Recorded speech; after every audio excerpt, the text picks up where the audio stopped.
Previous class we have seen what is potential energy, what is gravitational potential energy, जिसका formula क्या था mgh। उसमें h क्या था, vertical height of center of gravity from point of reference। अच्छा, और spring potential energy क्या था, हाफ के square, it is the work done against the spring force. दोनों पोटेंशियल एनर्जी में से कौन सा पोटेंशियल एनर्जी है जो कि हरदम पॉजिटिव होता है, स्प्रिंग पोटेंशियल एनर्जी, क्योंकि हाफ के एक्स स्क्वायर होता है, एक्स पॉजिटिव हो या नेगेटिव हो, x square is always positive, so spring potential energy is positive. आज हम लोग देखेंगे तीसरा एनर्जी जो काइनेटिक एनर्जी।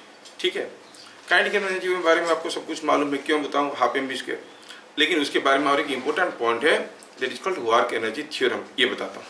ठीक है, और काइनेटिक एनर्जी के बारे में आपको लग रहा होगा कि depends upon mass and velocity, है कि नहीं, but change in kinetic energy does not depend upon, change in kinetic energy does not depend upon what is the mass, what is the velocity.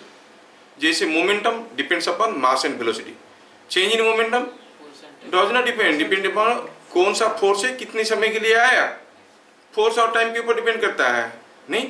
Similarly for kinetic energy also, आप देखोगे यहाँ पर change in kinetic energy will depend only on force and displacement, not on mass and velocity.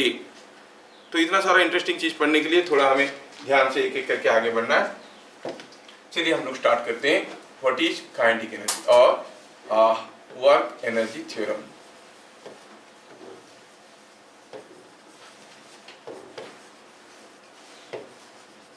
क्या कहता है, work done by all forces on a body is equal to change in its kinetic energy। ये हो गया theorem. अब जो forces है हम उनको दो कैटेगरी में डिवाइड करते हैं, एक होता है एक्सटर्नल फोर्स, एक होता है इंटरनल फोर्स। इंटरनल फोर्स एकदम पेयर में एग्जिस्ट करते हैं, हम पहले भी बता चुके हैं। Internal forces always exist in pairs, है ना, इक्वल एंड अपोजिट फोर्सेस का पेयर्स में। तो इंटरनल फोर्सेस के चलते कोई बॉडी के ऊपर वर्क कब होता है, जब वो बॉडी रिजिड नहीं है। For rigid bodies work done by internal forces is zero. जैसे मैं अभी मेरे दोनों हाथ को एक दूसरे से दबा के रखा हूं, ठीक है, दोनों हाथ एक दूसरे के ऊपर फोर्स ले रहे हैं। अगर मैं चाहूंगा कि जो दो ठो फोर्स है, एक ये हाथ पे आ रहा है, एक ये हाथ पे आ रहा है, बट तो work done by them when I move this hand from here to here, तो इधर वाला फोर्स के चलते जितना वर्क होगा इधर वाला फोर्स के अगेंस्ट में उतना ही वर्क होगा। टोटल वर्क डन क्या हुआ, जीरो। समझ में आ गया, बिकॉज इट इज रिजिड। अगर ये फ्लेक्सिबल होता तो बात कुछ अलग था, रिजिड नहीं होता तो बात कुछ अलग था। So for rigid bodies internal force तो कोई काम करते नहीं है। तो अगर रिजिड बॉडी, हम लोग मोस्टली डील कर रहे हैं रिजिड बॉडी, नहीं, कोई पत्थर को फेंक दिया, बॉल को फेंक दिया, बंदर को उछाल दिया, जो भी है, गाड़ी जा रहा है, ये सब रिजिड बॉडी में जाएंगे। अगर ये रिजिड बॉडी में जाएंगे तो इस स्टेटमेंट को हम मॉडिफाई करेंगे, work done by all external forces, क्योंकि इंटरनल फोर्सेस के चलते तो ऐसे ही जीरो है। Work done by all external forces on a rigid body is equal to change in kinetic energy. तो वर्क एनर्जी थ्योरम का जो मेन चीज है उसको मैं थोड़ा नीचे लाया। क्या किया, in case of a rigid body total work done by internal forces is equal to zero. Total work done by internal forces is equal to 0. So change in kinetic energy is equal to work done by external forces।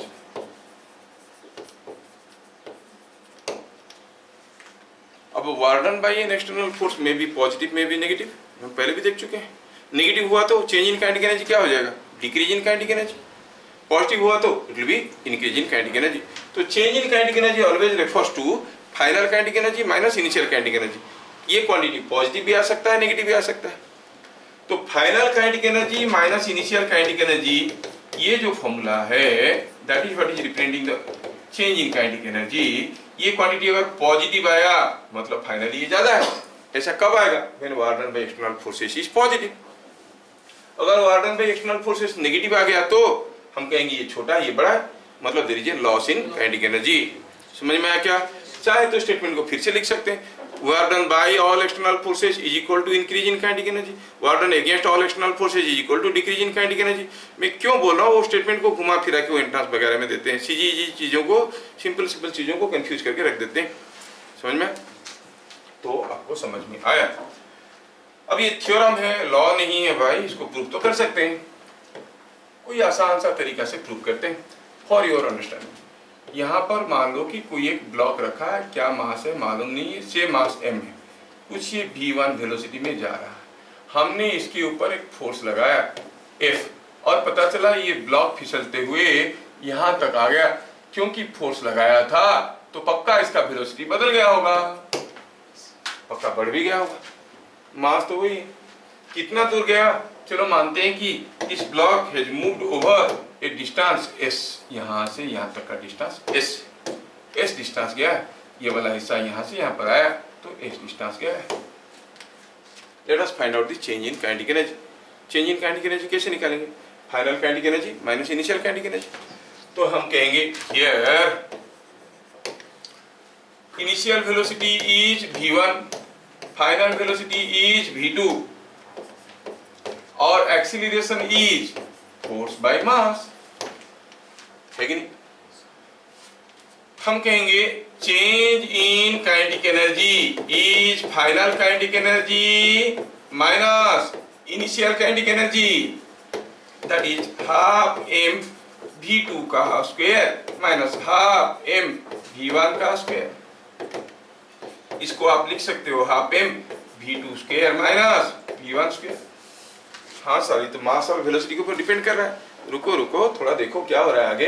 क्या हमें मालूम है कि v square minus u square is equal to 2as? Yes, तो लिख सकते हैं इसके जगह half m v square minus u square is equal to 2a के जगह लिखेंगे f by m into s। हुआ क्या? वेलोसिटी तो गायब हो गया, मास भी कट गया, तो क्या मिला? Fs।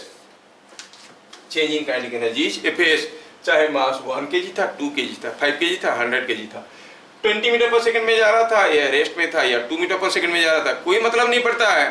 कितना चेंज इन काइनेटिक एनर्जी होगा? Fs। क्या बात समझ में आया? ये जो चीज समझ में आया इसको थोड़ा प्रैक्टिकली फील करेंगे हम लोग। क्या फील करेंगे? देखिए कि change in kinetic energy is independent of mass and velocity. It depends on force applied and displacement moved. क्या मेरी बात समझ में आ रहा है? जैसे अगर मैं कहूं कि यहाँ पर कोई एक वॉल है, फॉर योर अंडरस्टैंडिंग यहाँ पर एक वॉल है और यहाँ पर कोई एक फ्लोर है, स्मूथ फ्लोर है, ये भी एक दूसरा स्मूथ फ्लोर है। यहाँ पर कोई एक 2 kg का मास इधर जा रहा था 4 मीटर पर सेकेंड में।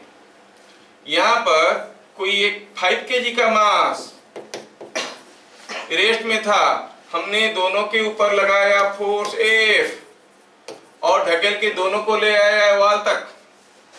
चलो पहले हिसाब के लिए इसको भगाते हैं।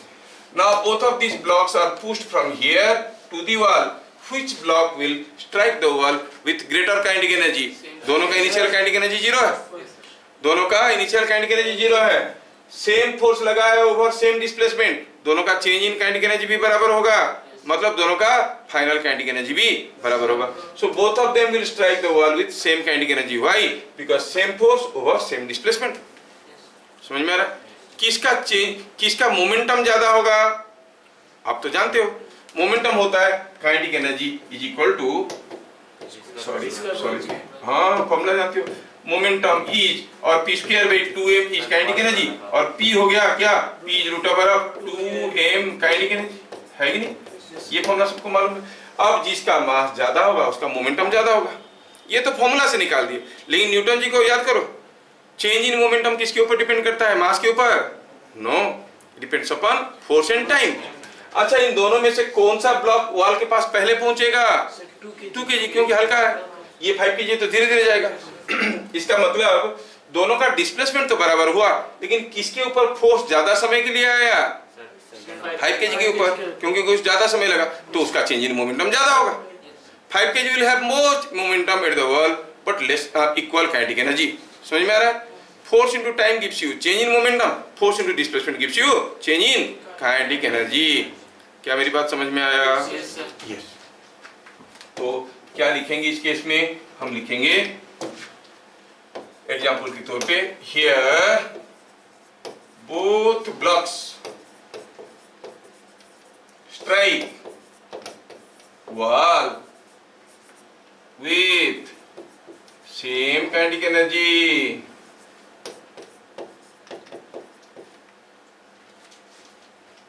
समझ में आया क्या? थोड़ा वाल को वाल बना दे,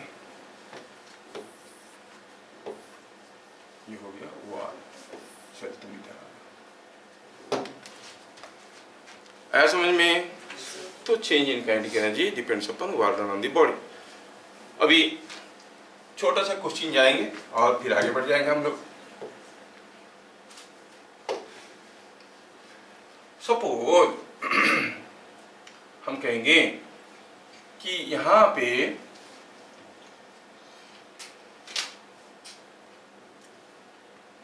कोई एक इंक्लाइंड प्लेन है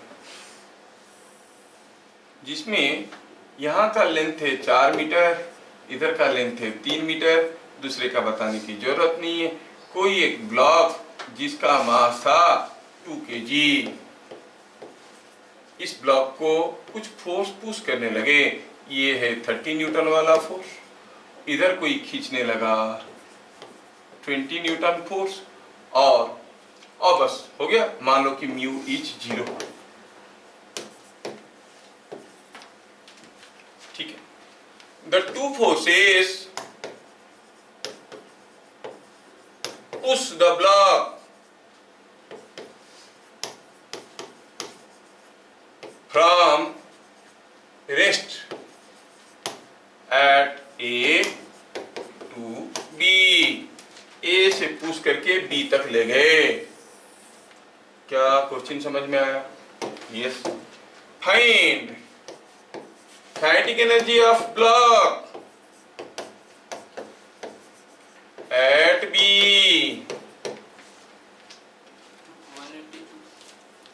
180 जूल्स, मुझे मालूम नहीं, देखेंगे तेरा सही होगा तो खुश हो जाएंगे हम। यहाँ पर इतना जल्दी कोई बोल दिया 180 जूल्स, चलो सोचते हैं। तो इनिशियल काइनेटिक एनर्जी 0 है, रेस्ट से पुश किए हैं, फाइनल काइनेटिक एनर्जी पता करना है। अगर हमें चेंज इन काइनेटिक एनर्जी मिल जाएगा तो हम फाइनल काइनेटिक एनर्जी बता देंगे। चेंज इन काइनेटिक एनर्जी, आपको यहाँ पर काइनेटिक एनर्जी पूछा तो देयर आर सेवरल मेथड्स। अब निकालो इसका एक्सीलरेशन क्या होगा और इनिशियल वेलोसिटी 0 है, फाइनल वेलोसिटी क्या होगा उससे निकाल सकते हो, but that will be a very difficult one two find out. Let us see what are the different forces acting. Total work done by all forces on this block is equal to the gain in kinetic energy, and the block is rigid. So we have to consider all external forces only. समझ में आया क्या? अगर ये block ऐसा होता, सोच लो, आपको कंफ्यूज करने के लिए कोई पूछ सकता है, आप घबराना मत। मान लो 2 ब्लॉक ऐसे रखे हुए हैं, अब इसको पुश किया गया, जब इसको पुश करेंगे चलेगा तो उसको भी ढकेलेगा, क्या इन दोनों के बीच में डिस्टेंस कांस्टेंट रहेगा? It's not a rigid body. In that case work done by all these forces will not be equal to the kinetic energy here, change in kinetic energy here. We are talking about a rigid body. हाँ, तो same तरीके से ये question को solve नहीं कर सकते। कोई पूछेगा क्या होगा काइनेटिक एनर्जी दोनों ब्लॉक का जब वो यहाँ पहुंचेगा, you will say can not be said, क्योंकि हमें निकालना पड़ेगा स्प्रिंग में कंप्रेशन कितना है, क्या है। मतलब in this method it cannot be said, it becomes a very difficult question because it is not a rigid body. rigid body के लिए work done by all forces, जब हम all forces कहते हैं तो पहले हमें recognize करना पड़ेगा कि what are the different forces acting on it। F1 तो है 30 न्यूटन का, F2 भी है 20 न्यूटन का। क्या और कोई फोर्स है इस ब्लॉक के ऊपर? हाँ है, उसका वेट है। यस, वेट है कितना, नीचे की तरफ है, वो भी 20 न्यूटन का। और कोई फोर्स है? हाँ है, नॉर्मल रिएक्शन। यस, किसी को नहीं छोड़ सकते, नॉर्मल रिएक्शन है। और आपको मालूम है कि ये निकालना आता है आपको, mg cos थीटा होता है। थोड़ा सा जगह बना के लिख देते हैं। R है, R कितना है? R is mg cos theta और 2g cos थीटा। और थोड़े अगर ध्यान से देखो तो cos थीटा क्या है, यहाँ पर थीटा ये हो गया तो cos थीटा हो गया 4/5, क्योंकि 3 है 4 है तो ये 5 है, सबको मालूम है। 4/5 इट इज 8g/5। कोई जरूरत नहीं था, निकाल दिए। और कोई फोर्स है? नहीं लिखा है, स्मूथ है, नहीं तो फ्रिक्शन को भी लेते। और तो कोई फोर्स है नहीं, तो इसके ऊपर how many forces are acting? 4।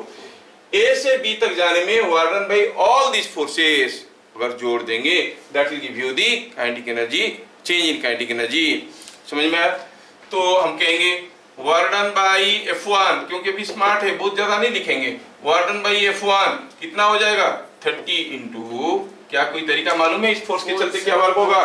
30 into displacement. Yes, 4 metre. देखा जो लोग पढ़ के आए, displacement in the direction of force कितना? 4, it is 120 joules. Work done by F2 कोई बताएगा? F2 ऐसा है और डिस्प्लेसमेंट कितना है? 5 metre. So it is 20 into 5, it is 100 joules. बढ़िया है, आप लोग मस्त याद रखे हो, बढ़िया। तो वर्डन बाई W, वेट तो नीचे की तरफ है, अब इसको ढकेल के यहाँ तक लिए, वेट की डायरेक्शन में कितना गए?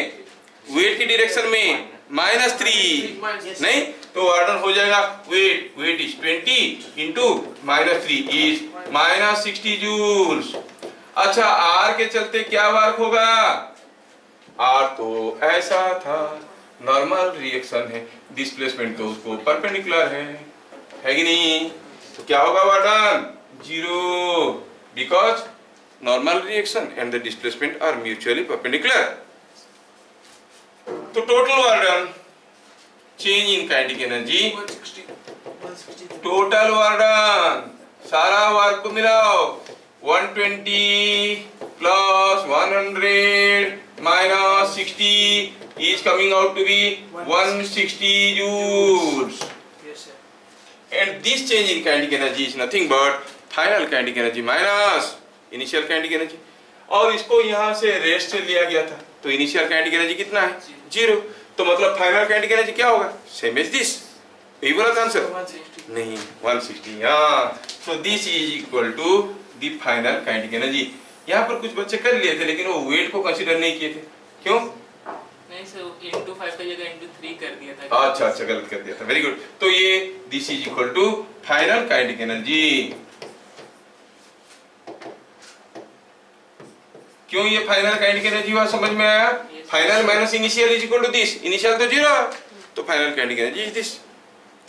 समझ में आया? तो चेंज इन काइनेटिक एनर्जी निकालने के लिए हम लोग ऐसे काम कर सकते हैं, ठीक है। तो दूसरा question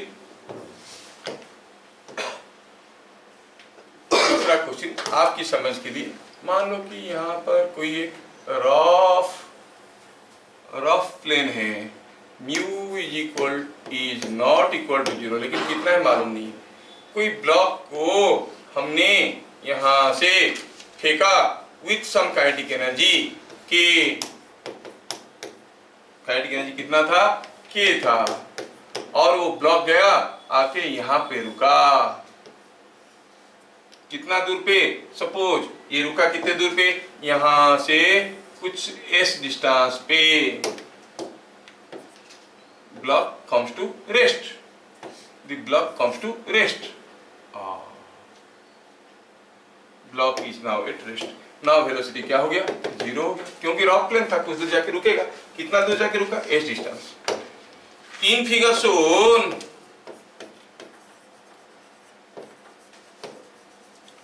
block thrown with kinetic energy K,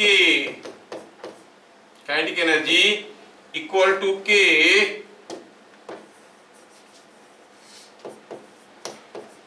stops after a distance distance after a distance s.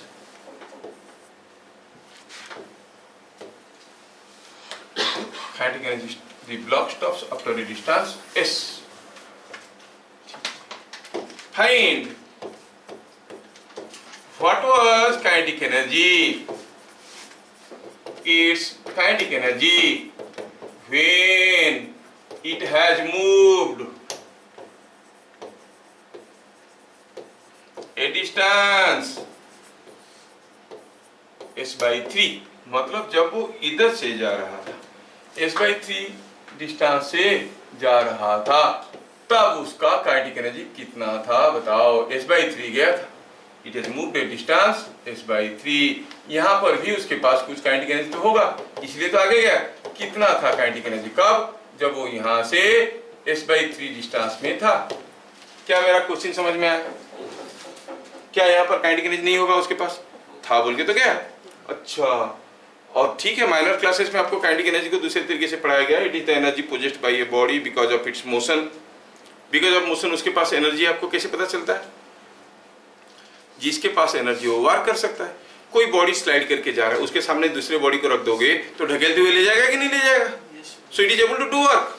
मतलब because of motion it has some energy, that energy is called kinetic energy. You know, here I am talking about जब ये s by 3 गया होगा, उसके पास kinetic energy कितना होगा? Sir Fs by 3 नहीं, कहाँ f दिया है, कहाँ s दिया है, कुछ नहीं दिया। Anyway, let us think. पहले सोचो कि जब ब्लॉक को यहाँ से ढकेले और छोड़ दिए और यहाँ पर रुका, क्यों रुक गया? उसका काइनेटिक एनर्जी खत्म हो गया। चेंज इन काइनेटिक एनर्जी हुआ कि नहीं हुआ? तो change in kinetic energy is due to all external forces acting on it. What are the different forces acting on it? Weight, normal reaction and friction. क्या weight नीचे की तरफ था, ये इधर गया तो बाई वेट कुछ वर्क हुआ होगा क्या? क्यों नहीं? क्योंकि दे आर म्यूचुअली परपेंडिकुलर। क्या नॉर्मल रिएक्शन के चलते कोई वर्क हुआ होगा क्या? नहीं। तो क्यों वर्क हुआ होगा? Because of frictional force. और वो कैसे था? उल्टा था। तो work is done by frictional force और against frictional force. Against frictional force. तो काइनेटिक एनर्जी बढ़ेगा कि घटेगा? Work done by forces is equal to increase in kinetic energy, against force is decrease in kinetic energy. इसलिए kinetic energy घट गया, zero हो गया।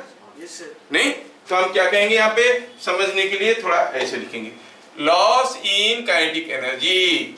हमें दिख रहा है लॉस हुआ है, is equal to work done by, work done against, not by, work done against frictional force. Logic समझ में है? उसका काइनेटिक एनर्जी क्यों घट गया? आपको हो गया हाँ सर फ्रिक्शनल फोर्स के चलते रिटार्डेशन हुआ तो वेलोसिटी, वो बात सही है। But as per work energy theorem, जो लॉस इन काइनेटिक एनर्जी हुआ, it is because of work done against friction. अच्छा, ये बात है। तो कितना लॉस इन काइनेटिक एनर्जी हुआ? लॉस इन काइनेटिक एनर्जी कैसे निकालते हैं? Initial energy minus final energy और फाइनल माइनस इनिशियल। लॉस कितना हुआ? 50 रुपया लेके गए, बिजनेस किए, लॉस हो गया, कैसे निकालोगे? 50, अब है कितना? 50 माइनस दैट। गेन कितना हुआ? अब कितना है, पहले कितना था, उसका डिफरेंस। तो हम तो लॉस इन काइनेटिक एनर्जी निकाल रहे हैं, तो क्या लिखेंगे? Final initial kinetic energy minus final kinetic energy. Initial kinetic energy क्या था उसके पास के? Finally zero. कितना वर्क हुआ against frictional force? Frictional force into s, क्योंकि s डिस्टेंस जाके रुका था। क्या मेरी बात समझ में आया? सेकंड केस में हमें मालूम नहीं है कि जब वो गया था s by 3 क्या है काइनेटिक एनर्जी पूछा था। चलो मानते हैं कि ये k डैश है। अभी लॉस इन काइनेटिक एनर्जी हुआ है कि गेन इन काइनेटिक एनर्जी हुआ है? फिर से लॉस ही हुआ होगा, क्योंकि फ्रिक्शनल फोर्स के अगेंस्ट में जा रहा है। तो क्या कहेंगे? Loss in kinetic energy. यहाँ पर आप क्या कहेंगे? फिर से loss in kinetic energy is equal to initial kinetic energy minus finally क्या है? k dash. कितना दूर गया है फ्रिक्शनल फोर्स के अगेंस्ट में? s by 3। कहानी खत्म। समझ में आया क्या? Just divide the two equations. You find k by k minus k dash is equal to fs गया, ये गया इज इक्वल टू 3 और k is equal to 3k minus 3k dash. पूछा था k डैश कितना है, so you say it is coming out to be 2k by 3। जब वो s by 3 डिस्टेंस गया होगा तो उसका काइनेटिक एनर्जी कितना होगा? 2k by 3। चलो थोड़ा ओवरऑली स्मार्ट मेथड में सोचते हैं। जब वो s डिस्टेंस गया कितना काइनेटिक एनर्जी खर्चा हो गया, के। आधा गया होता तो कितना खर्चा होता, के बाई 2।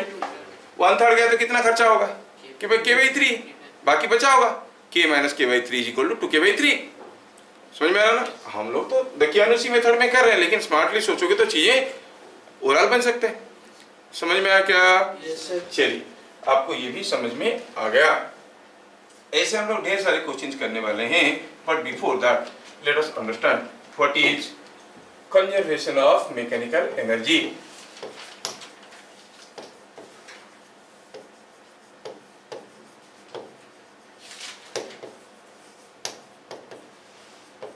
ये जो कंजर्वेशन ऑफ मैकेनिकल एनर्जी है वो स्टेटमेंट क्या है, पहले स्टेटमेंट को बढ़िया से समझते हैं।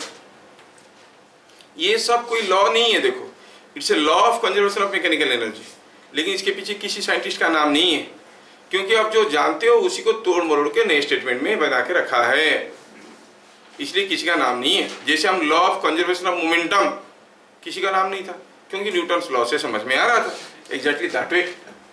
तो इसको आप कहो law of conservation of mechanical energy, ऐसा होता है लॉ ऑफ, लेकिन किसी साइंटिस्ट इसके लिए दावा नहीं करते, क्योंकि समझ में आ रहा है। मैं अगर अपना एक लॉ बनाऊंगा, बाउराम्स लॉ, डेली दिन के बाद रात होगा, कोई बोलेगा क्या बकवास, हम तो जानते हैं पहले, है कि नहीं? जो सब जानते हैं उसके लिए क्या लॉ बनाना है, तो वही है, इसलिए इसके पीछे कोई अपना दावा नहीं करता है। लेकिन लॉ का स्टेटमेंट थोड़ा बढ़िया से देखना, in the absence of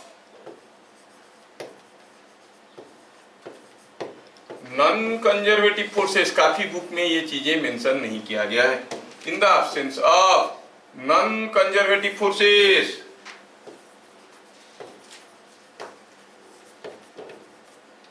non-conservative forces, the total mechanical energy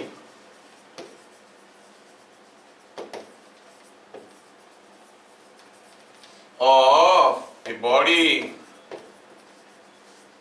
now we are talking about rigid body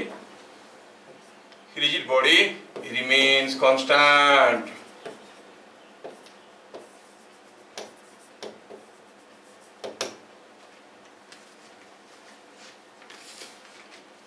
ठीक है, total mechanical energy remains constant. Statement बहुत सिंपल है, क्लास 8-9 से आप लोग पढ़ रहे हो, सबको मालूम होगा, लेकिन मैं थोड़ा इसका अहमियत पे ध्यान देता हूँ। पहला हुआ कि in absence of non conservative forces, आप जानते हो कि energy is conserved, energy can neither be created nor be destroyed. जब तक आइंस्टाइन नहीं आए थे वो बोले मास एनर्जी में कन्वर्ट होता है, वो बात अलग है, एनर्जी मास में कन्वर्ट हो जाता है। समझ में आया? जब आप कोई न्यूक्लियस को जाओगे, मान लो उसके अंदर 25 न्यूट्रॉन है, मान लो कि दूसरा 25 प्रोटॉन है, एक न्यूट्रॉन का मास हुआ इतना, 25 न्यूट्रॉन का कितना मास होगा पता चल जाएगा। एक प्रोटॉन का मास हुआ इतना, 25 प्रोटॉन का मास कितना होगा पता चल जाएगा। 25 न्यूट्रॉन 25 प्रोटॉन डाल दो न्यूक्लियस के अंदर, उसका मास ये जो टोटल होना चाहिए उससे काफी कम होगा। समझ में आ रहा है? बड़ा सरप्राइजिंग है जब हम पढ़ेंगे इसको क्लास 12 में। एक बैग ले लो, 2 केजी आलू डालो, 3 केजी टमाटर डालो, बैग का वजन हुआ 4.5 kilo. Is it not surprising? होता है। तो पढ़ेंगे वो क्लास 12 में, जब आप थोड़ा और बड़े हो जाए, इसको कहते हैं मास डिफेक्ट, पढ़ेंगे इसमें। अभी हम बात कर रहे हैं कि जनरल केसेस में और फ्री बॉडीज के लिए where nothing is moving with light velocity, क्योंकि न्यूटन बोले ना whenever a mass moves with, Newton के आइंस्टाइन बोले जब कोई मास लाइट वेलोसिटी में मूव करता है वो कितना एनर्जी बन जाता है, mc²। फिर क्या बोले, nothing can move with light velocity. खत्म, डरने की कोई बात नहीं, कोई मूव नहीं कर सकता, तो डरने की क्या बात है कि नहीं? वही है। तो एनर्जी कंजर्व्ड है, एनर्जी कंजर्व्ड है, energy can not be created nor be destroyed, जो हम जानते हैं बचपन से उसी को लेके चलते हैं। But energy can form, change it's form. Heat energy light में कन्वर्ट होता है, लाइट एनर्जी साउंड में कन्वर्ट हो जाता है, मैकेनिकल एनर्जी इलेक्ट्रिकल एनर्जी में, एनर्जी का फॉर्म चेंज होता है। और एनर्जी को एक फॉर्म से दूसरे फॉर्म में चेंज करने के लिए कौन सी फोर्स की जरूरत पड़ता है? Non conservative force. Conservative force can not change. अगर मैं दोनों हाथ को रगड़ता हूं तो मेरा मैकेनिकल एनर्जी के कन्वर्ट होके इसमें कुछ हीट जनरेट हुआ बिकॉज ऑफ फ्रिक्शन। ये जब मैं किसी कॉइल को किसी मैग्नेटिक फील्ड में घुमाता हूं तो मेरे मैकेनिकल एनर्जी इलेक्ट्रिकल एनर्जी में बदल जाता है because of the magnetic force which is a non conservative force. तो अगर नॉन कंजर्वेटिव फोर्स गायब है तो एनर्जी का फॉर्म नहीं बदलेगा। इसीलिए in the absence of non conservative force the total mechanical energy remain constant. समझ में आया? अब जब हम टोटल मैकेनिकल एनर्जी बोलते हैं वो तो किसी भी बॉडी के लिए है, may be a rigid body, may not be a rigid body. लेकिन हम पहले भी बता चुके हैं कि how many types of mechanical energy are there? Kinetic energy, potential energy, तीसरा कौन? Pressure energy. उसको क्यों नहीं लिखते हैं कहीं भी? क्योंकि हम लोग बात कर रहे हैं रिजिड बॉडी का। हम एक एग्जांपल दिए थे, आपका 3 पॉकेट है, नहीं पैसा लेके गए, एक पॉकेट को पहले से स्टेपलिंग करके रखा है, मार्केट में गए आए, कितना खर्चा हुआ जानने के लिए, कितना लेके गए थे अब कितना है, डिफरेंस निकालोगे तो खर्चा मिल जाएगा। तो जो स्टेपलिंग क्या है उसको हिसाब में लोगे क्या? क्योंकि वो मैनिफेस्ट हुआ ही नहीं। रिजिड बॉडी के केस में उसका वॉल्यूम में कोई चेंज नहीं आता है, pressure energy is pressure into volume. हाँ, अगर वो गैस होता या कोई लिक्विड होता तो फिर उसको भी कंसीडर करते, जो हम करेंगे हाइड्रोडायनेमिक्स चैप्टर पढ़ेंगे तो वहां पर प्रेशर एनर्जी करके सामने आएगा, फिर बर्नौलीज थ्योरम आएगा जिसमें हम लोग kinetic energy, potential energy, pressure energy तीनों को कंसीडर करेंगे। हम बात करें रिजिड बॉडी का टोटल मैकेनिकल एनर्जी मतलब kinetic energy plus potential energy. समझ में आ रहा है? क्योंकि तीसरा का तो कोई काम नहीं है। तो इसका मतलब ये हुआ कि kinetic energy plus potential energy is a constant. इसका मतलब हुआ इनिशियली कुछ काइनेटिक एनर्जी था, इनिशियली कुछ पोटेंशियल एनर्जी था, और कुछ समय के बाद कुछ फाइनल काइनेटिक एनर्जी था, कुछ फाइनल पोटेंशियल एनर्जी था। ये दोनों बराबर थे। समझ में आया? इसका मतलब ये हुआ अगर ये काइनेटिक एनर्जी को इधर ले आते हैं तो क्या मिलेगा? Kinetic energy initial minus kinetic energy final is equal to, इधर है potential energy final minus potential energy initial. अब थोड़ा सा अपना दिमाग लगाओ और बताओ, initial kinetic energy minus final kinetic energy, loss in kinetic energy है कि नहीं? So this is what is loss in kinetic energy. और ये final potential energy minus initial potential क्या देगा? Gain in potential energy. So that is equal to gain in potential energy. यही है statement जहां पे हम पहुंचना चाहते थे। क्या बात समझ में आया? Loss in kinetic energy will be equal to gain in potential energy. समझ में आ रहा है? yes, देखते हैं जो समझ में आ रहा है क्या उसको आप अप्लाई कर सकते हो, कर सकते हो। जैसे मैं आपको छोटा सा क्वेश्चन देता हूं, पहले वेरीफाई करवाता हूं। सपोज हम कहेंगे कि यहां से कोई एक मास को u वेलोसिटी में थीटा एंगल में फेंक दिया गया। ये गया ऐसे ऐसे ऐसे गिरा। जब वो यहाँ पे था उसका वेलोसिटी कितना था वो तो सबको आता है। कितना था velocity at the highest point? भगवान करे तुम लोग सब भूल जाओ, दोबारा कोचिंग पढ़ने के लिए आओ, मेरे को 2 पैसा कमाई होगा। हाँ, हाईएस्ट पॉइंट में वेलोसिटी 0 होगा। नाम आलोक है लेकिन पूरा अंधार है। हाँ, कितना होगा? You cos theta. देखो देखो जो लोग पढ़ के आते हैं वही बताएंगे। मैं तो हरदम दुआ मांगता हूँ कि सब भूल जाए, फिर से कोचिंग है, मेरे को 2 पैसे की कमाई होगा। सर मैं mg cos थीटा स्टार्टिंग में बोला था। क्या mg cos थीटा है? सर मास तो है ना सर बॉल का, तो वेलोसिटी क्या होगा? अच्छा वैसे पूछे सर। मैं कल काइनेटिक नहीं देखो तुमको रिवाइज कर रहा था वहां पर। कुछ कभी कभी जो बेवकूफ है ना वो प्रूव करता है कि मैं बेवकूफ हूँ। प्रूव करने की क्या जरूरत है, हमें तो पता चल गया।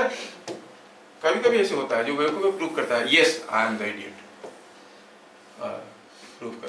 चलो ठीक, अभी देखो चलिए हम इस पोजीशन का नाम ए देते हैं, ये बी देते हैं, just for sake of example. क्या आपको ये जो हाइट पॉइंट है इसका हाइट का फॉर्मूला मालूम है? कोई बताएगा एच कितना होता है? Q square sine square theta by 2g। पता चला? इसके यूनिट टेस्ट अभी आसपास कभी हुआ है? पहले तो बोलता नहीं था तू, मतलब रटा है अभी। ठीक है, बढ़िया है। हाँ तो ये बात है। तो ठीक है, kinetic energy at A plus potential energy at A कितना हुआ? चलो पोटेंशियल एनर्जी के लिए हमें रेफरेंस की जरूरत है, किसी को भी रेफरेंस लेते हैं, तो इसको रेफरेंस ले ली।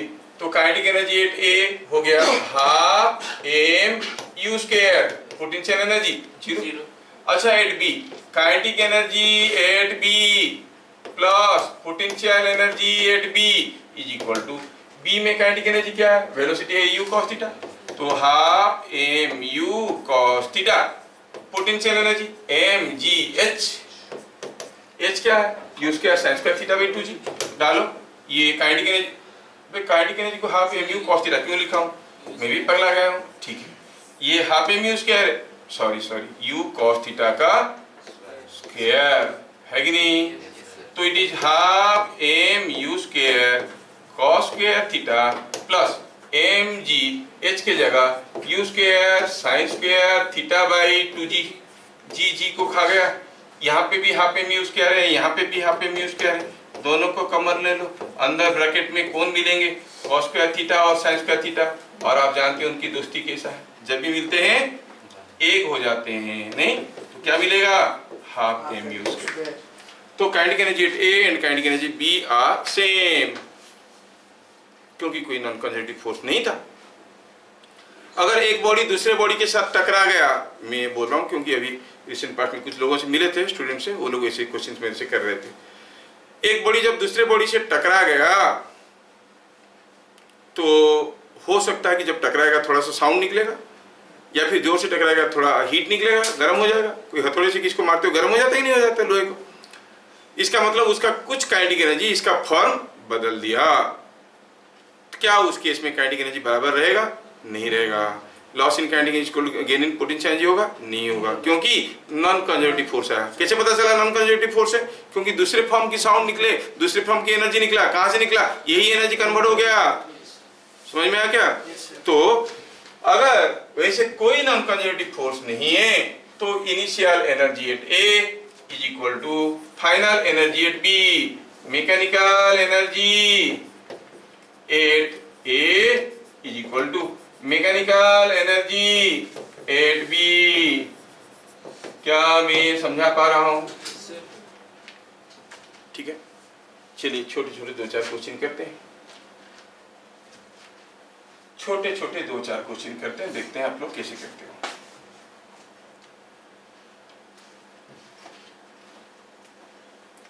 क्वेश्चन नंबर 1, अगर लिखते लिखते कोई क्वेश्चन छूट जाता है तो डरो मत, मैं तो वीडियो अपलोड कर लेता हूँ, लिख लोगे, उसी के चक्कर में आगे का ना मिस हो जाए। कोई एक बॉल है, उसको ऊपर फेंका गया विथ सम काइनेटिक एनर्जी से 60 जूल्स, ये जब ऊपर गया यहां तक गया और वापस आया, जब वो यहां पर पहुंचा, क्वेश्चन में पूछा है the ball was thrown vertically up from A से फेंका गया, vertically up from A, अच्छा, with kinetic energy 60 joules, find its potential energy at B, B में कितना पोटेंशियल एनर्जी होगा कि नहीं होगा, एट बी। तो आप बोलोगे सर पोटेंशियल एनर्जी पूछ रहे हैं तो रेफरेंस बताइए, ठीक है, विथ रिस्पेक्ट टू ए, मतलब ए को रेफरेंस लेके बताओ बी में पोटेंशियल एनर्जी कितना होगा। अच्छा पहले बताओ कि बी पे उसका वेलोसिटी क्या होगा, जीरो, हाईएस्ट पॉइंट है, सारा काइनेटिक एनर्जी गायब हो गया, काइनेटिक एनर्जी लॉस हुआ कि गेन हुआ, कितना लॉस हुआ, 60 जूल, लॉस हो गया 60 joule, loss in kinetic energy equal to gain in potential, तो पोटेंशियल एनर्जी गेन हुआ होगा कितना, 60 जूल, यहाँ पे था कितना, जीरो, गेन हुआ 60 जूल, तो यहाँ पर होगा कितना, 60 जूल, खत्म, तो पोटेंशियल एनर्जी 60 जूल। क्या मेरी बात समझ में आ रहा है, इतने सारा लॉजिक को एनालिसिस करना पड़ता है, और एक बार समझ जाओगे तो फिर चीजें फटाफट बनने लगेंगे। अगर हम लोग kinetic energy at A equals to potential energy at B भी करेंगे वही तो, वहीं से तो आया, वहीं से तो आया, तो हम क्या लिखेंगे, लॉस इन काइनेटिक एनर्जी और gain in potential energy A to B motion में। थोड़ा आपके तरीके से करते हैं, ए टू बी मोशन में पोटेंशियल एनर्जी गेन हुआ कि लॉस हुआ, gain in potential energy, kinetic energy loss हुआ कि गेन हुआ, लॉस इन काइनेटिक एनर्जी, कितना 60। गेन इन पोटेंशियल एनर्जी कैसे पता करते हो? Potential energy at B minus potential energy at A में तो 0 था, तो पोटेंशियल एनर्जी एट बी क्या हो गया 60 जूल्स। क्या मेरी बात समझ में आया? Yes sir. Understood? Yes sir. चलिए अगला क्वेश्चन पे दिमाग लगाइए। ये सब सिंपल है क्योंकि ये आपको सिंपल लगना चाहिए, क्लास 9-10 में सब चीजें पढ़े हो। मैं थोड़ा टिपिकल क्वेश्चन देना चाहता हूँ। यहाँ पर कोई एक वॉल है, कोई रूफ है, यहाँ से कोई बॉल को फेंका गया, कितने काइनेटिक एनर्जी में से 100 जूल्स में फेंका गया। वो गया ऐसे ऊपर गया और ऊपर गया फिर गिर गया। लेकिन जब वो इधर से जा रहा था उसका काइनेटिक एनर्जी दिया हुआ है, कितना था? Say it is something like 40 joules. क्या मेरी बात समझ में आया? जब वो फेंके यहाँ से यहाँ पर जब जा रहा था 40 जूल था काइनेटिक एनर्जी, ऊपर जाएगा तो काइनेटिक एनर्जी घटेगा।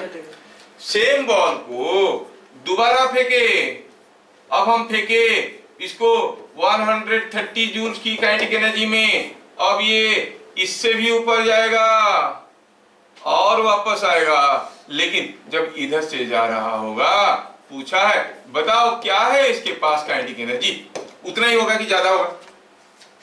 पहले बताओ, उतना ही होगा कि ज्यादा होगा? 100 में फेंको तो यहाँ पर 40 होता था, और जोर से फेंकेंगे तो उतनी स्पीड में जाएगा। क्या यहाँ पर स्पीड तो ज्यादा होगा, काइनेटिक एनर्जी भी ज्यादा होगा। कितना होगा? 70 जूल्स। कैसे बना दिया? Very good, correct. सोचो क्या हो रहा है। अब हम ए से बी तक की बात करेंगे, ए टू बी बात करेंगे। अखिल बोल चुका है सही आंसर, बहुत बढ़िया। ए टू बी मोशन में लॉस इन काइनेटिक एनर्जी हुआ है, तो गेन इन पोटेंशियल एनर्जी हुआ होगा, और that is equal to loss in kinetic energy, and that is equal to 100 minus 40, 60 joules. मतलब जब वो ए से बी तक जाएगा उसका पोटेंशियल एनर्जी बढ़ गया होगा 60 जूल्स। पोटेंशियल एनर्जी का जो चेंज है, प्रीवियस ही क्लास हम लोग देखें, it is the work done against gravity. Increase in potential energy is against gravity, work done against gravity. दोनों ही केस में सेम मास को फेंकें, जब इसको यहाँ से यहाँ तक लेके गए, अगेंस्ट ग्रेविटी जितना हुआ होगा यहाँ से यहाँ तक लेने में तो उतना ही हुआ होगा। मतलब this is same as work done against gravity, मतलब this must be same in both the case. समझ में आया क्या? तो आप कहोगे in second case A to B motion में आप कहोगे loss in kinetic energy is equal to gain in potential energy, and that is 60 joules we have already calculated. कोई मास m को यहाँ से यहाँ तक लेने में गेन इन पोटेंशियल कितना होगा? मैं ये मास को यहाँ से उठा के यहाँ तक लूंगा, धीरे से लिया कि जल्दी लिया, पोटेंशियल तो वही होगा mgh, होगा कि नहीं होगा? इस केस में जोर से फेंके थे, इस केस में धीरे से फेंके थे, दोनों ही केस में गेन इन पोटेंशियल एनर्जी बराबर हुआ होगा। इसका मतलब लॉस इन काइनेटिक एनर्जी भी बराबर हुआ होगा। लॉस इन काइनेटिक एनर्जी क्या होता है? It is initial minus final kinetic energy. Initial kinetic energy कितना था इसमें?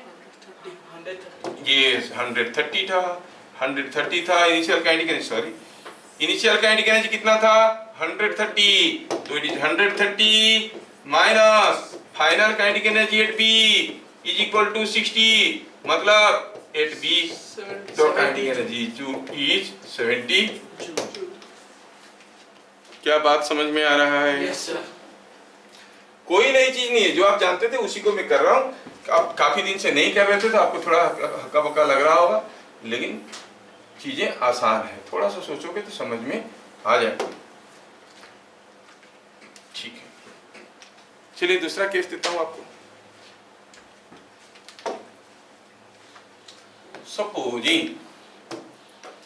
सपोजिंग यहाँ पे कोई एक इंक्लाइंड प्लेन है, ऐसा और ऐसा गया और ऐसा आया, यहाँ से कोई ब्लॉक फिसल के आना शुरू किया, यहाँ से कोई ब्लॉक फिसल के आना शुरू किया, और पक्का फिसल के आएगा तो इधर से कूद के निकलेगा।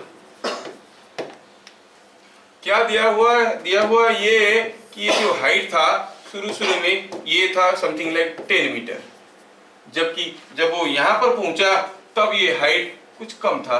चलो लेते हैं इसको 4 metre. I hope you understand the question now. If the block slides down the smooth plane from A, find its velocity at B। B में पहुंचते उसका वेलोसिटी क्या होगा? मास वगैरह कुछ नहीं दिया, यहाँ से फिसला, यहाँ पे कूदा, कितना वेलोसिटी में कूदेगा वही पूछ रहा है। कैसे करें? हम तो जानते हैं कि एनर्जी इज कंजर्व्ड।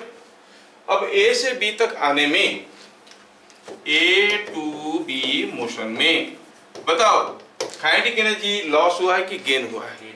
शुरू में तो 0 था, अभी गेन हुआ है, तो आप कहोगे gain in kinetic energy, but that is equal to potential energy नीचे आया। जब ये यहाँ से आया तो नीचे आया। जब भी कोई चीज नीचे आता है work is done by gravity, तो उसका पोटेंशियल एनर्जी घट गया, लॉस इन पोटेंशियल एनर्जी। और वैसे भी फॉर्मूला मालूम है, ये हाइट कम है, ये हाइट ज्यादा है। गेन इन काइनेटिक एनर्जी कितना हुआ क्या मालूम नहीं है, ना मास मालूम है, ना वेलोसिटी मालूम है। हाँ, इनिशियली 0 था, ये समझ में आता है क्योंकि रेस्ट से सुनना शुरू किया था। पोटेंशियल एनर्जी लॉस हुआ, यहाँ पर कितना था mg10, यहाँ पर mg4, कितना लॉस हो गया? कितना? अब ये जो m हमें मालूम नहीं था, ये हमारे किसी काम का है नहीं। g को 10 ले लो तो 100 माइनस 40 60, 2 मल्टीप्लाई करो तो, सॉरी यहाँ पर स्क्वायर मिसिंग है, 60 2 मल्टीप्लाई करो तो 120। v is equal to root over of 120 metre per second. क्या मेरी बात समझ में आ रहा है? Yes sir.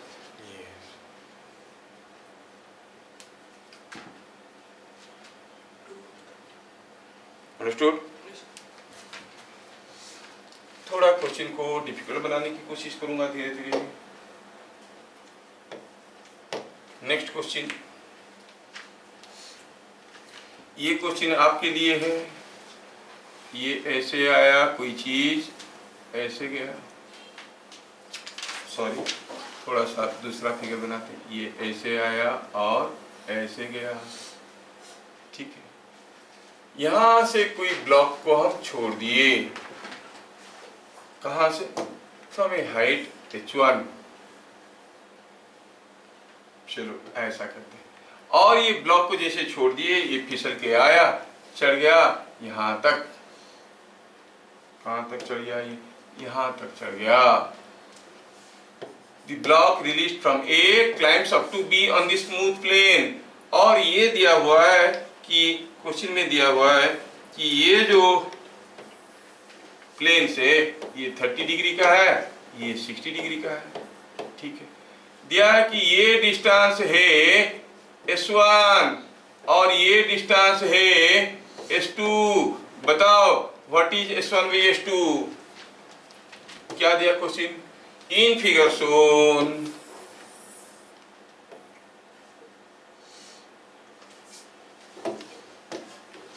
the block released from A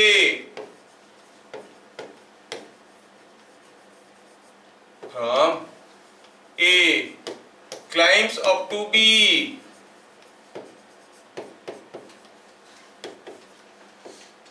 Neglecting friction। क्यों नेग्लेक्ट करे भाई? क्योंकि फ्रिक्शन रह जाएगा, तो friction is a conservative force और non conservative force? Non conservative force, तो हम कंजर्वेशन ऑफ एनर्जी अप्लाई नहीं कर सकते, इसलिए नेग्लेक्टिंग फ्रिक्शन। नेग्लेक्टिंग फ्रिक्शन,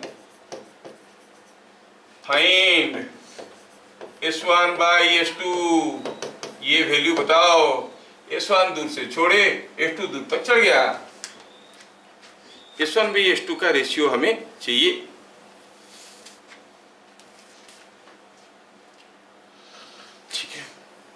ए से फिसला, बी तक चढ़ गया। ए से फिसलना शुरू किया तो कोई बताएगा ए पे काइनेटिक एनर्जी क्या था? 0। फिर फिसलना शुरू किया, वेलोसिटी 0 था। काइनेटिक एनर्जी जीरो था। बी तक चढ़ा मतलब और ऊपर नहीं गया तो बी पे काइनेटिक एनर्जी क्या होगा? जीरो। यहाँ पर काइनेटिक एनर्जी जीरो, यहाँ पर काइनेटिक एनर्जी जीरो, मतलब यहाँ का टोटल पोटेंशियल एनर्जी यहाँ का टोटल पोटेंशियल एनर्जी बराबर होना जरूरी है। दोनों का पोटेंशियल एनर्जी कैसे बराबर होगा? अगर ये दोनों का हाइट बराबर होगा तभी, है कि नहीं? इसका मतलब ये हाइट अगर h है तो ये हाइट भी h ही होगा। तो क्या लिखेंगे? 8 A and B kinetic energy is zero, so by conservation of energy, conservation of mechanical energy आपको होगी potential energy at A must be equal to potential energy at B। ऐसा कहां से आया सर? नहीं, kinetic energy at A plus potential energy at A equal kinetic energy at B plus potential energy at B, but kinetic energy तो दोनों जगह zero है। तो इसका मतलब ये हाइट h1 अगर कहेंगे, इसको अगर h2 कहेंगे तो mgh1 is equal to mgh2, और पता चला कि h1 is equal to h2। Yes, देखो अब h1 क्या है? h1 is s1 sin 60। ये ट्रायंगल में h2 क्या है? इट इज h2 sin 30, है कि नहीं? तो s1 by s2 क्या हो गया भाई? 1 by √3। क्या समझ में आ रहा है? Yes sir.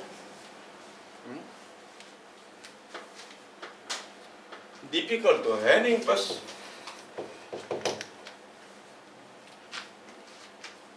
Kinetic energy has to be same, नहीं? चलिए क्वेश्चन को थोड़ा और टेढ़ा करते हैं। चलिए अगला क्वेश्चन। सपोज हम कहेंगे कि यहाँ पे कोई एक चेन रखा हुआ था और ये चेन का कुछ हिस्सा झूल रहा था। कितना हिस्सा? L/4 हिस्सा झूल रहा था, और ये स्मूथ टेबल है, ठीक है? और ए chain of length L was released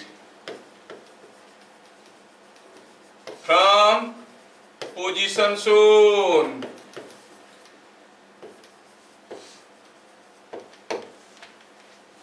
Chain of length L was released from position shown.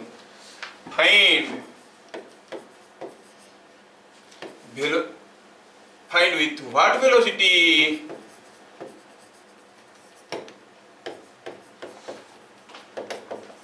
Chain leaves the table. ये क्वेश्चन काफी कॉमन क्वेश्चन है, स्कूल वाले भी पूछ सकते हैं। आजकल स्कूल वाले जी क्वेश्चन डालते हैं, बात अलग है। तो अब ये चेन, हाँ नेग्लेक्ट फ्रिक्शन मेंशन कर दिया गया कि μ0, फिगर सो μ0। जब ये चेन फिसल के आएगा, टेबल को छोड़ेगा, तब उसका वेलोसिटी क्या होगा? समझ में आया क्या? हम तो तरीका लगाना चाहते हैं कि चेन का पहले कोई वेलोसिटी नहीं था, अब जब फिसल के गिर रहा है तब उसका कुछ वेलोसिटी है, तो काइनेटिक एनर्जी गेन हुआ है, तो gain in kinetic energy must be equal to loss in potential energy. अगर हमें लॉस इन पोटेंशियल एनर्जी मिल जाएगा तो वहां से गेन इन काइनेटिक एनर्जी पता चल जाएगा, वहां से भी पता चल जाएगा, नहीं? तो लॉस इन पोटेंशियल एनर्जी पहले निकालते हैं। तो loss in potential energy is change in potential energy, और change in potential energy does not depend upon the reference fusion, बताए थे। पोटेंशियल एनर्जी डिपेंड करता है किस रेफरेंस से ले रहे हो। Loss in potential energy is work done by gravity. Loss in potential energy निकालने के लिए आप वर्क डन बाय ग्रेविटी करके निकाल सकते हो, और initial potential energy minus final potential energy भी कर सकते हो, नहीं? तो किसको रेफरेंस लेना है? किसको भी ले लो, मैं इसको ले लिया रेफरेंस। तो लॉस इन पोटेंशियल एनर्जी क्या लिखेंगे? Initial potential energy minus final, और फाइनल माइनस इनिशियल। लॉस निकालना है तो initial minus final. Initial potential energy, ये जो टेबल के ऊपर रखा है उसका तो कुछ नहीं है, क्योंकि रेफरेंस के ऊपर रखा है। झूलता हुआ पार्ट का है, झूलता हुआ का पार्ट का पोटेंशियल एनर्जी कैसे निकालेंगे? mgh। मास कितना है इसका? सर तो दिया नहीं है, चलो अस्यूम कर देते हैं लेट m, दिया नहीं है, हमारा आंसर में m नहीं रहना चाहिए। अच्छा mgh, तो यहाँ पर m कितना है? m/4। g, what is the height of centre of gravity? Height कहाँ हो तो रेफरेंस से नीचे है, कितना नीचे है सेंटर ऑफ ग्रेविटी? L/8। ये L/4 कहा था, L/8, तो क्या लिखेंगे? -m/4 g L/8 minus final potential energy, ये था इनिशियल। फाइनली क्या मास, ये पूरा का मास टेबल से नीचे, तो मास हो गया m g, क्या आप बता सकते हो what is the final potential energy? mgh। h के जगह क्या लेंगे? L/2 लेंगे कि -L/2 लेंगे? -L/2, क्योंकि it is below the reference, centre of gravity यहाँ पे है, यहाँ से L/2 नीचे है, -mg/L/2। थोड़ा मारपीट करके देखिए तो क्या आया? mg/32 और ये mg/2, so it is 16 mg/32, so it is 15 mg/32। ये हो गया लॉस इन पोटेंशियल एनर्जी, है कि नहीं? Is not it equal to the gain in kinetic energy? Yes, नहीं? तो आप कहोगे gain in kinetic energy, gain in kinetic energy मतलब final kinetic energy minus initial kinetic energy. क्या बात समझ में आ रहा है? और इनिशियल काइनेटिक एनर्जी क्या था? 0। So final kinetic energy is equal to, that is what is half, पूरा का पूरा मास v वेलोसिटी में जा रहा है, that is equal to 15 mgl/32। लेकिन m तो हम मन से लिए थे, ये कैंसिल हो गया, ये हो गया 16, यहाँ से v का वैल्यू मिल गया कितना? 15 gl/16 का √। क्या मेरी बात समझ में आ रहा है? मैं इतना स्पीड में कर रहा हूँ, उसमें मेरा कोई क्रेडिट नहीं है, 30 साल से ये सब कर रहा हूँ, तुम लोग कर लो, लेकिन तुम लोग को समझ लेना जरूरी है। जहां तक समझ में आ गया उसके बाद छोड़ दो, बाकी क्या चीज खुद कर सकते हो घर में, है कि नहीं? ये हो गया 15 gl/16।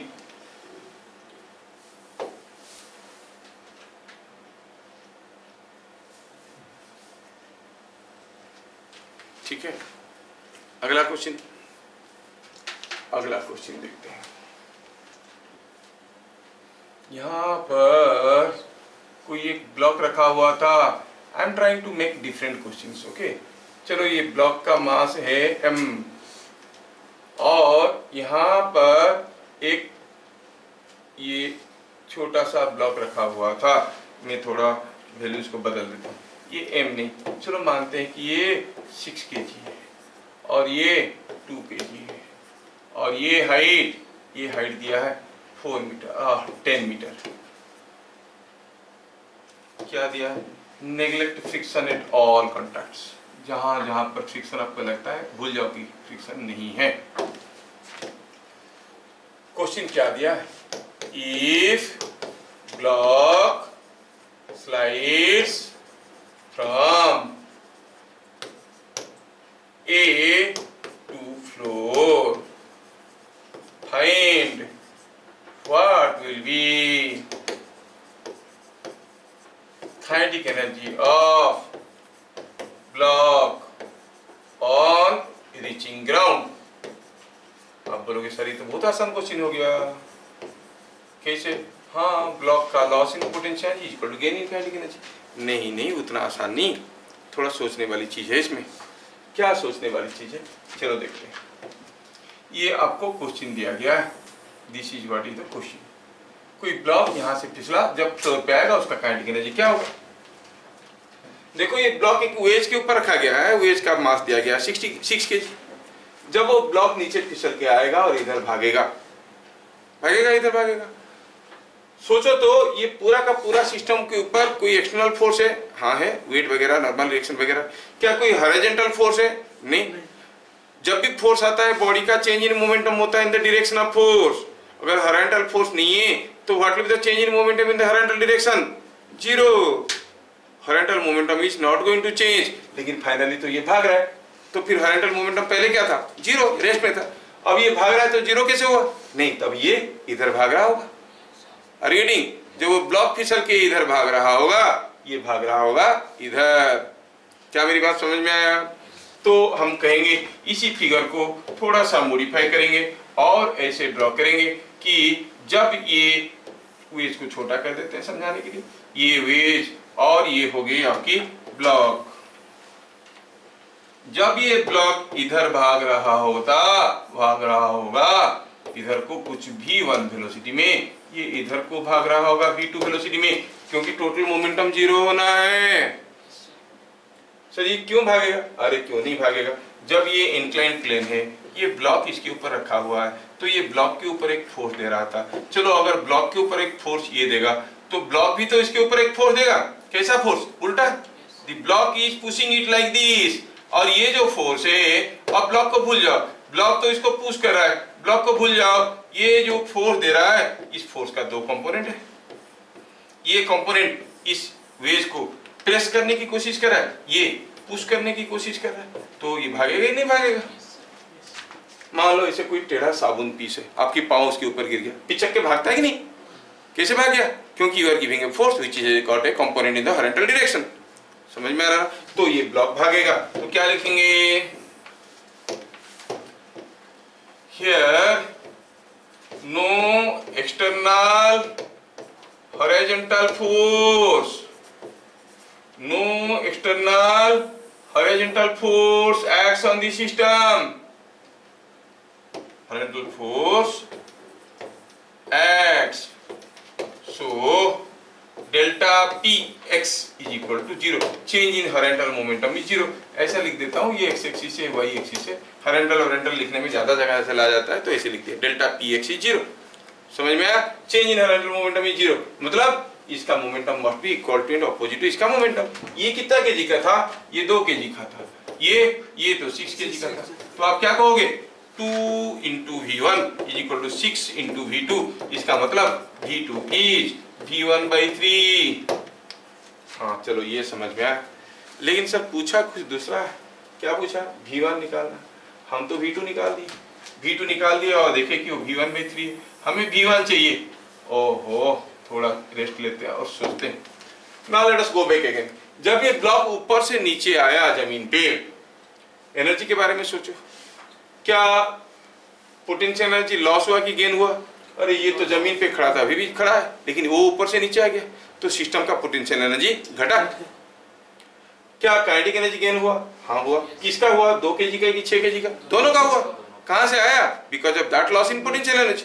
तो आप कहोगे loss in potential energy of 2 kg is equal to gain in kinetic energy of 2 kg plus gain in kinetic energy of 6 kg। दोनों का काइनेटिक एनर्जी तो वहीं से आया। समझ में आया क्या? तो क्या लिखेंगे? Loss in potential energy of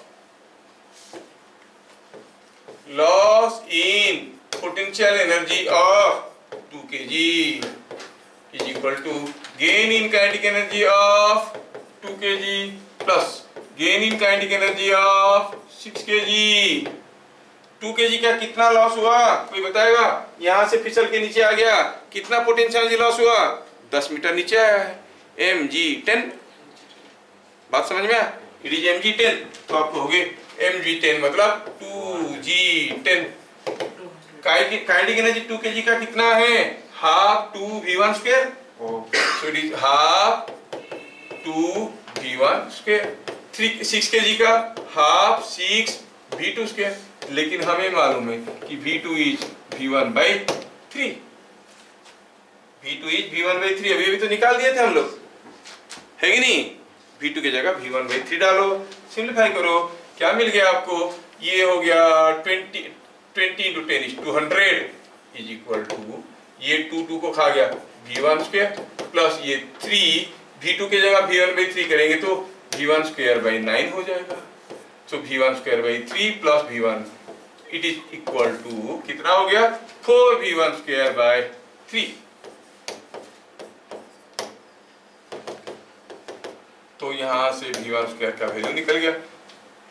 it is coming out to be 150 और v1 is root over of 150 metre per second. क्या बात समझ में आ रहा है? Yes, sir. So this way we are trying to use all concepts of potential energy, loss in potential energy, gain in kinetic energy. लेकिन ये सारा पोटेंशियल एनर्जी में हमारे पास सिर्फ एक ही पोटेंशियल एनर्जी था, वो था ग्रेविटेशनल पोटेंशियल एनर्जी। हम तो जानते हैं कि पोटेंशियल एनर्जी स्प्रिंग का भी होता है, तो स्प्रिंग रिलेटेड भी क्वेश्चन हमें करना चाहिए, नहीं? चलिए देखते हैं spring related questions. Next question, suppose हम कहेंगे कि यहाँ पे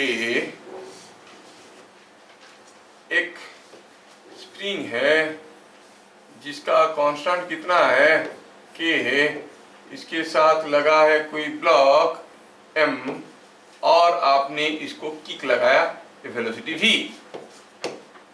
तो क्या होगा? स्प्रिंग कुछ दूर तक जाएगा, नहीं, फिर से वापस आ जाएगा, ब्लॉक आगे जाएगा, फिर खींच के रुकेगा, फिर खींच के इसको वापस लाएगा ब्लॉक। अबे समझ में आ रहा है कि नहीं आ रहा है? जैसे ब्लॉक को किक मारेंगे, ब्लॉक आगे जाएगा, जब ब्लॉक आगे जा रहा है स्प्रिंग पीछे से खींच रहा है, तो धीरे धीरे धीरे धीरे ब्लॉक रुकेगा, रुकने के बाद स्प्रिंग तो खींच ही रहा था, फिर से वापस लाएगा। पूछा है find maximum displacement of block if it is given a certain velocity v, sudden velocity v दे दिए तो बताओ कितना होगा मैक्सिमम डिस्प्लेसमेंट। थोड़ा सोचा जाए, जब ये ब्लॉक यहां से फिसलते हुए कुछ यहां तक आ जाएगा, ये ब्लॉक जब फिसलते हुए कुछ यहाँ तक आ जाएगा, तब क्या होगा? हाल आके कहीं रुकेगा, कितना मैक्सिमम दूर गया ये हम जानना चाहते हैं, है कि नहीं? अच्छा, at the maximum elongation of the spring, अब यहाँ पे स्प्रिंग एलोंगेट हो गया है, स्प्रिंग का जब मैक्सिमम एलोंगेशन हो गया तब आप क्या कहोगे? ब्लॉक का वेलोसिटी क्या है? 0। वही यहाँ तक जाएगा, रुकेगा, फिर वापस आएगा ना। कब उसका डिस्प्लेसमेंट मैक्सिमम था? जब उसका वेलोसिटी 0 था। तो यहाँ पे वेलोसिटी है 0 at maximum elongation of spring. Kinetic energy loss हुआ है, शुरू में कुछ था, अब 0 हो गया, कहाँ गया वो energy? Loss in kinetic energy equal to gain in potential energy. लेकिन ये तो ऊपर नीचे गया नहीं है, ग्रेविटेशनल पोटेंशियल एनर्जी में कोई बदलाव नहीं आया। कहाँ गया? कौन लिया वो potential energy? Spring potential energy. Yes, it is gain in spring potential energy. और ये लॉस इन काइनेटिक एनर्जी कितना हुआ? शुरू में फेंके थे हाफ mv स्क्वायर में, बाद में रुक गया, तो gain in spring potential energy. शुरू में तो कुछ नहीं था, जब वो x डिस्टेंस गया है तो हाफ के x square. Previous class we have seen the formula.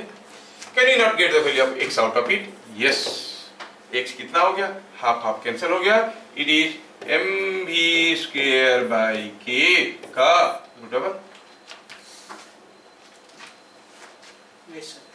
समझ में आ रहा है? डाटा दिया था तो डाल देते। समझ में आया क्या? अगर ये क्वेश्चन आपको समझ में आया, अगला क्वेश्चन बता दो, मैं खुश हो जाऊंगा। जेई एडवांस का क्वेश्चन है, मेरे आसपास में आप लोग कर सकते हो। जेई एडवांस का क्वेश्चन है, मेन या मेडिकल का नहीं है। पक्का आप में से कुछ लोग कर लोगे, ट्राई दिस। जेई एडवांस का है, क्या है? दिया था ऐसा कोई एक वाल रखा गया है, अब यहाँ पे कोई एक स्प्रिंग ब्लॉक रखा गया है, और इस ब्लॉक के साथ नाड़े में दो छोटे छोटे स्प्रिंग लगे हैं। इधर भी एक लगा है, इधर भी एक स्प्रिंग लगा है। इसका K1 है स्प्रिंग कांस्टेंट, इसका K2 है। अब सोचो तो, अगर मैं ये ब्लॉक को कुछ वेलोसिटी देके फेंकता हूं इधर को, हो जाएगा, क्या होगा? मोशन, ये जाएगा, वॉल के साथ टकराएगा, स्प्रिंग दबने लगेगा, फिर ये ब्लॉक रुकेगा और फिर से वापस आएगा, फिर इधर आएगा, ये स्प्रिंग दबने लगेगा, फिर ये रुकेगा, फिर वापस जाएगा और सिलसिला चलता रहेगा। नहीं? पूछा है find ratio of find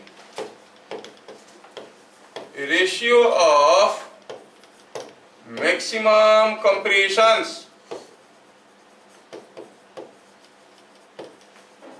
in the two springs।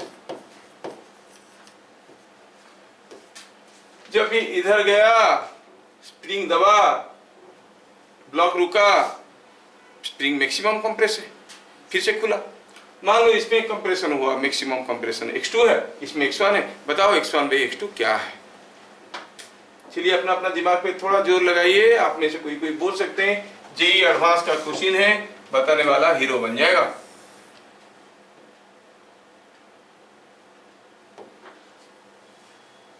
Yes, कौन है जो बताएगा?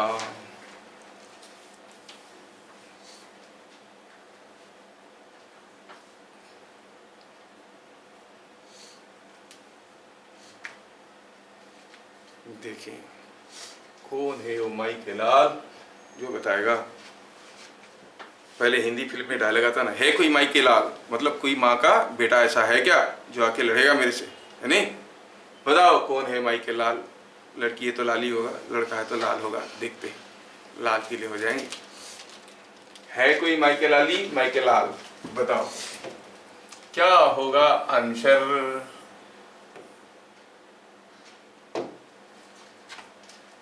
सोचो सोचो, थोड़ा सा तो वेट करूंगा ही।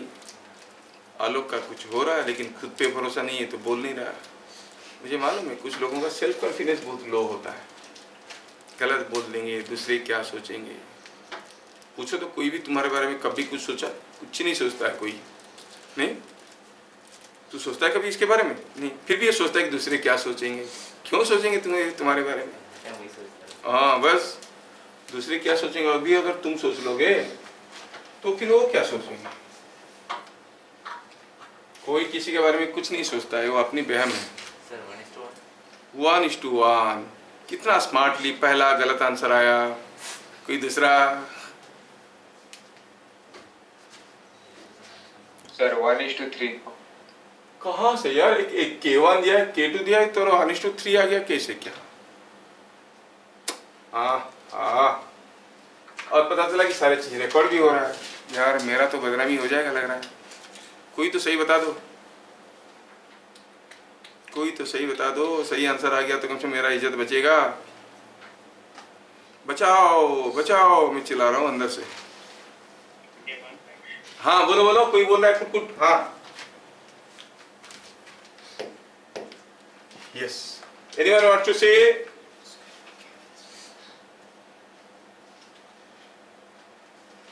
समीक्षा, बोलो बोलो, क्या है? रवि? सर मेरा तो 1:3 आया।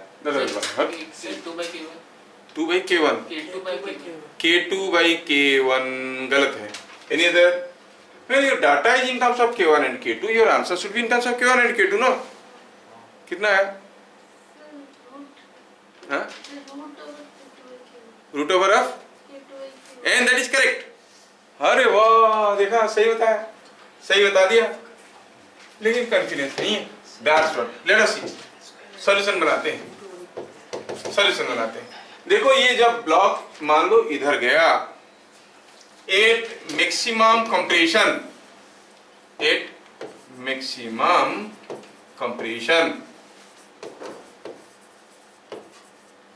जो लॉस इन काइनेटिक एनर्जी हुआ है, वेलोसिटी ऑफ द ब्लॉक कितना है? 0।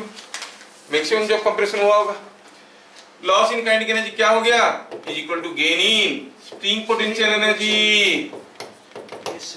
मान लो कि K2 में कंप्रेशन हुआ है x2, loss in kinetic energy क्या था? शुरू में जो था वो सारा खत्म हो गया। So K - 0 is equal to half, ये K लिखने से गड़बड़ हो जाएगा। चलो K dash is the kinetic energy, half K2 x2 square. समझ में आया क्या? जब उसका सारा काइनेटिक एनर्जी खत्म हो जाएगा, यहाँ पे आके रुक गया है, K2 वाला स्प्रिंग मैक्सिमम कंप्रेस हो गया है, सारा एनर्जी गया कहाँ? स्प्रिंग में आ गया, हाफ K2 x2 स्क्वायर। और अगर इधर देखेंगे तो जब वो इधर आएगा फिर से ब्लॉक रुकेगा, तब वो कितना होगा, हाफ k1 x1 स्क्वायर। खत्म कहानी। आपको पूछा है x1 by x2, क्या मिला, x1 by x2 is k2 by k1 का रूट ओवर समांतरिता। आंसर बताइए। आज की क्लास का हीरो है, देखो root over of k2 by k1, बाकी सब हीरोइन है। क्या है, अभी समझ में आ गया सबको? सिंपल। दूसरा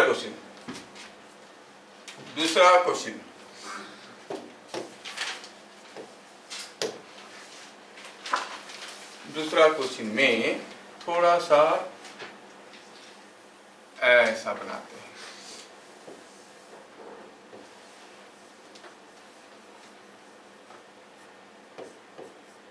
ये कोई एक स्प्रिंग है और यहाँ पे कोई एक ब्लॉक है।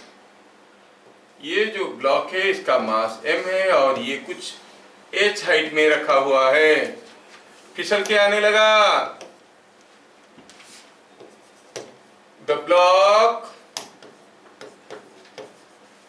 was released from a find maximum compression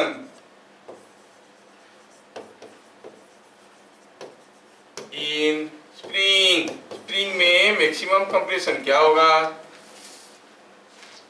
what is the maximum compression in the spring? Obviously वो वहां से आएगा तो स्प्रिंग को दबाएगा। मैक्सिमम कितना कंप्रेस करेगा? बस आपको समझ में आना चाहिए कि एट मैक्सिमम कंप्रेशन, जब मैक्सिमम कंप्रेशन हुआ है, कितना हुआ है मालूम नहीं, वही पता करना है। सपोज ये x है, at maximum compression velocity of the block क्या होगा बताओ?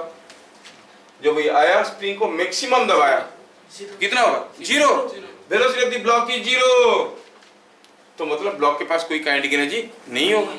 लेकिन जब वो यहां से यहां तक आया, लॉस इन पोटेंशियल एनर्जी हुआ कि नहीं हुआ? हुआ। गया कहां? काइनेटिक एनर्जी तो बना नहीं है। Loss in gravitational potential energy किस में कन्वर्ट हो गया? स्प्रिंग पोटेंशियल एनर्जी में। एक पोटेंशियल एनर्जी दूसरा पोटेंशियल एनर्जी में कन्वर्ट हो गया। समझ में आया क्या? तो हम कहेंगे loss in gravitational potential energy is equal to gain in spring potential energy. कितना लॉस हुआ gravitational potential energy? h height से नीचे आया है, mgh होगा कि नहीं होगा? mgh। और स्प्रिंग पोटेंशियल एनर्जी क्या मालूम, ये कितना दब गया? सपोज ये x दब गया, तो क्या कहेंगे? That is half k x के। क्या यहां से हमें x का वैल्यू नहीं मिला? 2mgh by k का हो गया। क्या चीजें सबको समझ में आ रहा है? यस यस, ठीक है।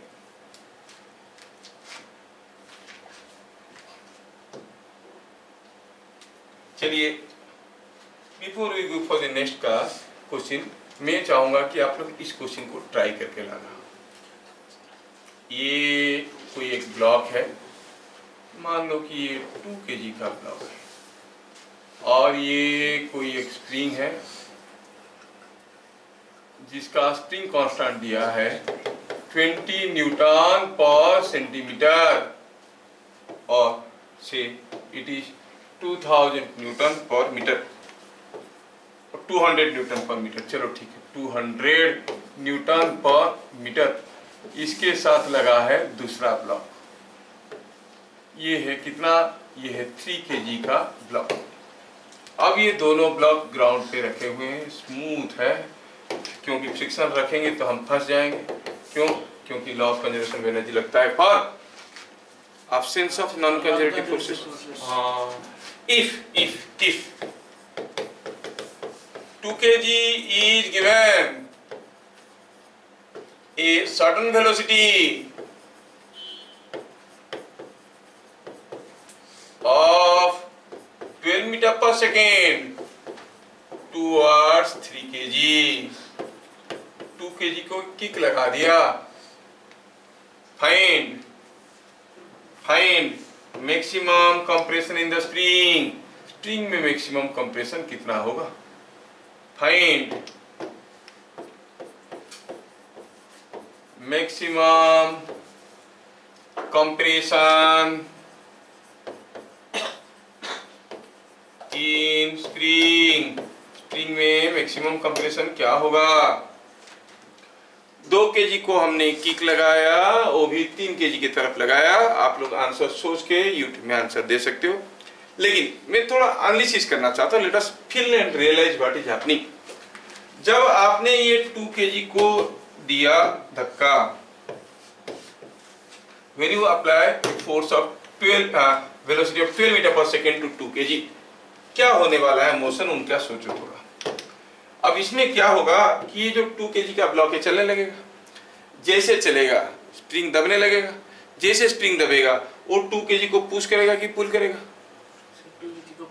पुश करेगा 2 kg को। 2 kg को पुश करेगा तो 2 kg का वेलोसिटी बढ़ेगा कि घटेगा, धीरे धीरे घटने लगेगा।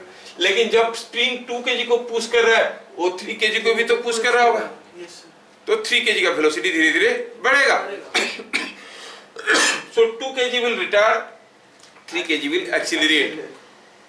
इसका वेलोसिटी घट रहा है, इसका वेलोसिटी बढ़ रहा है। एक समय आएगा जब इसका वेलोसिटी कम हो जाएगा, इसका वेलोसिटी ज्यादा हो जाएगा। मतलब ये जाएगा कम डिस्टेंस, ये जाएगा ज्यादा डिस्टेंस। जैसे ये ज्यादा डिस्टेंस गया स्प्रिंग फिर से लंबा होने लगा, क्योंकि दोनों के बीच में डिस्टेंस बढ़ रहा है, लंबा होने लगा। तो क्या हुआ, फिर से स्प्रिंग इसको वापस खींचेगा क्योंकि स्प्रिंग लंबा हो रहा है, और इसको पुल करेगा, फिर से ये एक्सीलरेट करेगा, ये रिटार्ड करेगा। मतलब ये अरेंजमेंट कुछ ऐसे ऐसे होते होते आगे जाने वाला है।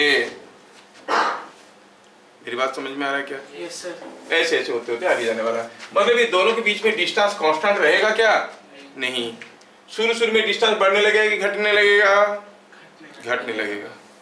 फिर कुछ समय के बाद डिस्टेंस बढ़ने लगेगा, फिर घटने लगेगा, फिर बढ़ने लगेगा, और ये सिलसिला चलते रहेगा। बोल रहा है कि जब मैक्सिमम कंप्रेशन, मतलब दोनों के बीच में डिस्टेंस सबसे कम है, तब वो कंप्रेशन कितना है स्प्रिंग में, what is the maximum compression in the spring. है ना दमदार क्वेश्चन? Yes sir. चुटकी में हो जाएगा, जिनको समझ में आ जाएगा, कुछ नहीं है। तो फिर मिलेंगे अगले क्लास, तब तक के लिए जय हिंद। जय हिंद सर।